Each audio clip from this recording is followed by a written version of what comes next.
Em Atos 15, 32, nós vamos ver aí Judas e Silas. Olha. Depois, Judas e Silas, que também eram profetas, exortaram e confirmaram os irmãos com muitas palavras. E detendo-se ali algum tempo, os irmãos os deixaram voltar em paz para os apóstolos. Mas pareceu bem a Silas ficar ali. Então veja bem, foram escolhidos Judas e Silas para levarem os resultados do primeiro concílio da igreja. Você veja em Atos 15, esse resultado era para ser levado às igrejas abertas por Paulo, principalmente, porque havia ali muitos problemas por causa de falsos profetas, falsos ensinadores que passavam por ali e dizia o povo que era preciso se circuncidar, guardar as leis, os mandamentos, os ensinamentos de Moisés, para que eles fossem salvos. Então Paulo esteve junto com os apóstolos para discutir sobre isso. Então veja a importância desses profetas na igreja.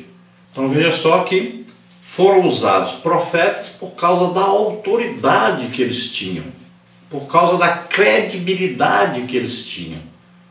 Então quando se passava um profeta naquela igreja que é legítimo, profeta verdadeiro, reconhecido como profeta de Deus, as pessoas temiam, tinham medo de que Deus revelasse os seus pecados e eles fossem repreendidos, recebessem juízo de Deus.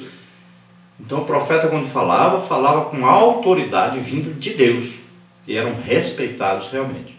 Em Atos 21:10 nós vamos ver novamente o profeta Ágabo aí. Demorando-nos ali por muitos dias, chegou da Judéia um profeta por nome Ágabo e vindo ter conosco tomou a cinta de Paulo e ligando-se os seus próprios pés em mãos disse: Isso diz o Espírito Santo, assim ligarão os judeus em Jerusalém o homem de quem é esta cinta e o entregarão nas mãos dos gentios. Novamente nós vamos ver aí Ágabo, profeta de Deus. Veja aí, é Novo Testamento, é profeta. E ele usado novamente para falar sobre o futuro. Veja a importância, ele vai revelar a Paulo um futuro. Paulo estará agora mais preparado para enfrentar o que vai lhe acontecer no futuro. Deus não veio revelar a Paulo que ele seria preso, que apanharia, seria amarrado, apenas para ele desistir de pregar o Evangelho. Mesmo porque Jesus, quando chamou Paulo, já mandou avisar para ele que ele sofreria por causa do Evangelho. Então, Paulo recebe a notícia e os irmãos querem que Paulo evite de ir para lá, para Jerusalém. Mas Paulo diz: mas é para isso mesmo que eu fui chamado, eu estou disposto a dar minha vida pelo Evangelho.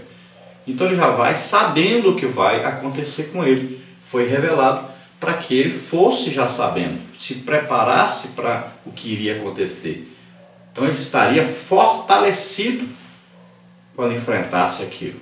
Então veja só que é revelado a ele que tudo Deus estava no controle. Então veja bem a importância de um profeta que revela a respeito do futuro. Em 1 Coríntios 12, 28 e 29 diz: a uns pôs Deus então na igreja primeiramente apóstolos, em segundo lugar profetas, terceiro doutores, depois milagres, depois dons de curar, socorros, governo, variedade de línguas. Então veja só que aí é colocado em segundo lugar de importância no ministério, esse ministério de profeta, de tão importante que ele é. Vamos ver agora Tito 1,12 diz: olha, profeta que revela pecado. Um deles, seu próprio profeta, disse: os cretenses são sempre mentirosos, bestas ruins, ventres preguiçosos. Este testemunho é verdadeiro, portanto repreende-os severamente para que sejam sãos na fé. Então veja só, está aí um profeta que chega para Paulo e fala para ele sobre a situação que estava ocorrendo com os cretenses. E diz uma coisa séria, diz que eles são mentirosos, bestas ruins, ventres preguiçosos. Olha só, a palavra do profeta não é uma palavra que vem aí com coisas macias e tal, não, vem uma palavra dura a respeito de uma coisa que está acontecendo e que as pessoas teimam em não ver, em não sentir, em não perceber. Então o profeta vem com uma mensagem de revelação do oculto e principalmente a respeito de coisa errada, de pecado. Então o profeta revela para Paulo o que estava acontecendo com os cretenses. E Paulo diz bem claro, olha, e é um testemunho verdadeiro. Paulo não diz que é mentira, que o profeta está inventando, não. Ele percebe que é uma palavra vinda de Deus, uma revelação de Deus que o profeta está dando. Então, veja só a importância que existe dentro da igreja de um profeta existir na igreja. Vamos ver a nossa leitura bíblica em classe, que está em 1 Coríntios, capítulo 12, versículos 27 a 29. E a carta do apóstolo Paulo aos Efésios, capítulo 4, versículos 11 a 13. Diz assim: Ora, vós sois o corpo de Cristo e seus membros em particular. E a uns pôs Deus da igreja primeiramente apóstolos, segundo lugar profetas, terceiro lugar doutores, depois milagres, depois dons de curar, socorros, governos, variedade de línguas. Porventura são todos apóstolos? São todos profetas? São todos doutores? São todos operadores de milagres? Agora a carta do apóstolo Paulo aos Efésios, capítulo 4, versículo 11 em diante diz: E ele mesmo deu uns para apóstolos, e outros para profetas, e outros para evangelistas, e outros para pastores e doutores, querendo o aperfeiçoamento dos santos para a obra do ministério, para a edificação do corpo de Cristo, até que todos cheguemos à unidade da fé e ao conhecimento do Filho de Deus, a varão perfeito, à medida da estatura completa de Cristo. Glória a Deus. Então, quando Paulo vem aqui falando da organização da igreja, como um corpo de Cristo, edifício de Cristo, né? E ele vai falando então da organização, e ele coloca primeiramente apóstolos, em segundo lugar os profetas. Então ele traz aí uma organização de acordo com a necessidade que foi surgindo da igreja, e foram aparecendo então os ministérios. Ele faz uma pergunta, já sabendo que a resposta é negativa.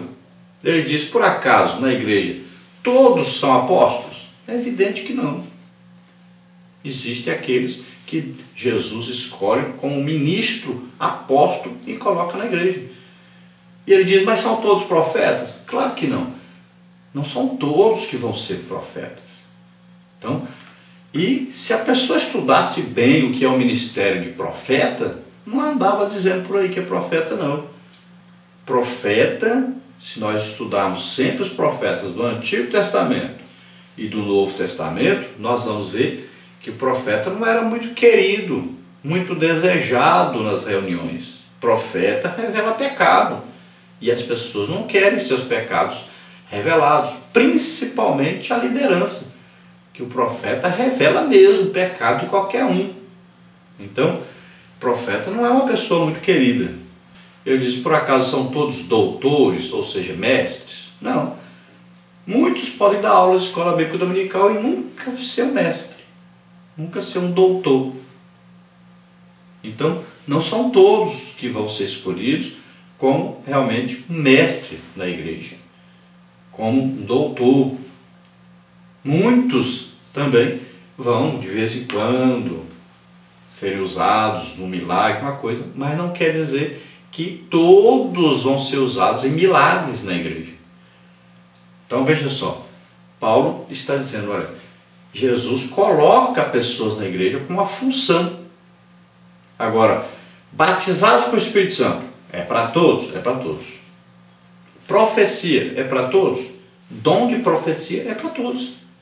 Paulo diz: todos podeis profetizar. Falando sobre o dom de profecia, que é diferente do profeta.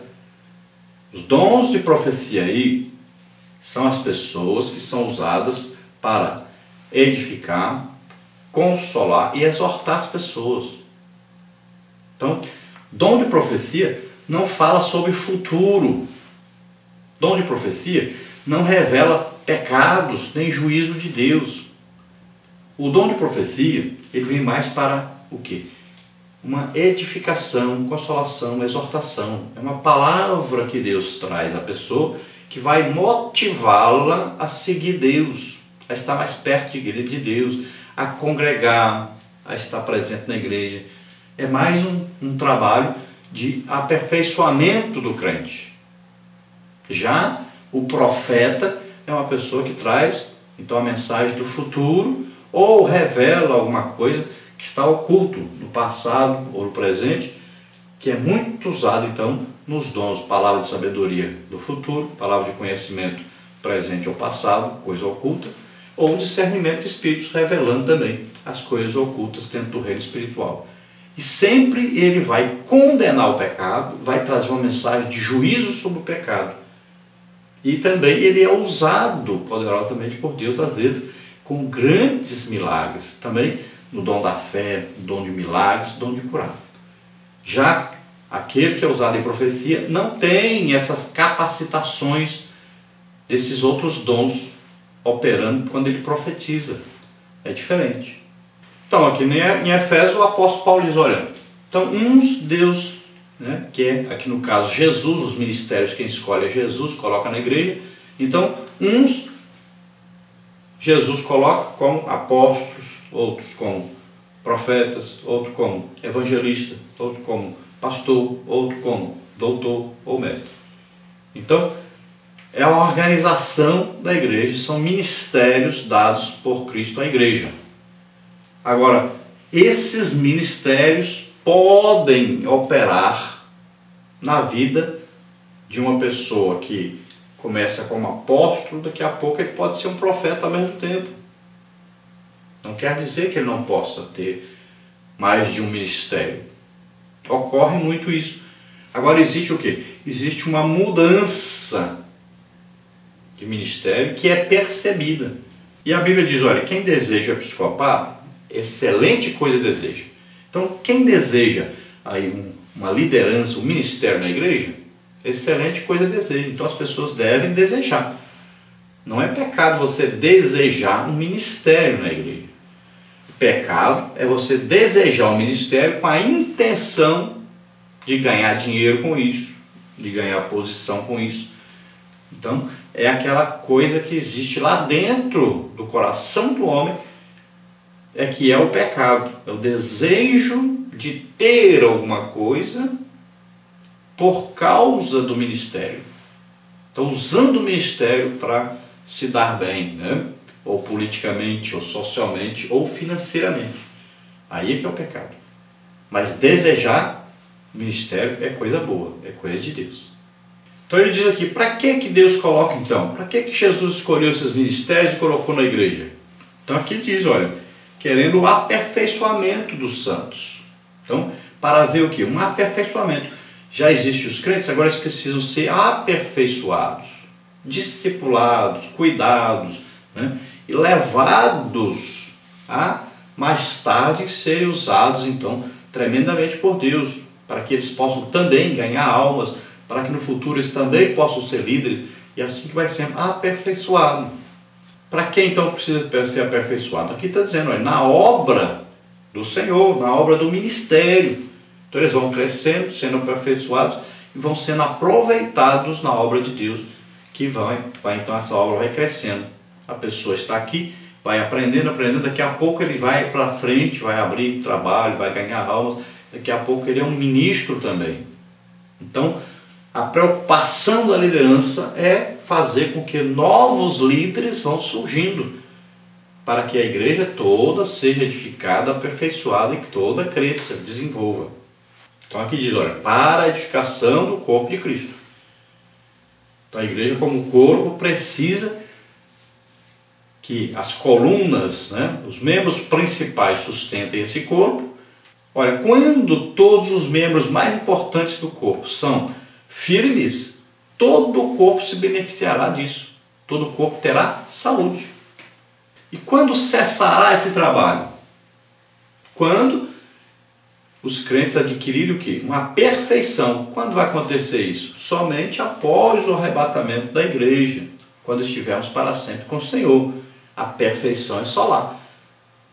Teremos o quê? Um corpo celeste, um corpo espiritual, né? Seremos transformados no corpo espiritual. Esse corpo mortal se revestirá da imortalidade. Esse corpo material se revestirá do espiritual. Então veja bem, do corruptível para o incorruptível. Então vamos ser transformados. E a parte alma e espírito nós vamos aprendendo e vamos crescendo cada dia mais. Agora só quando chegarmos lá com Deus é que teremos a perfeição. Mas até lá nós vamos caminhando, melhorando cada dia mais. Olhando para quem? olhando para Jesus Cristo, o autor e consumador da nossa fé.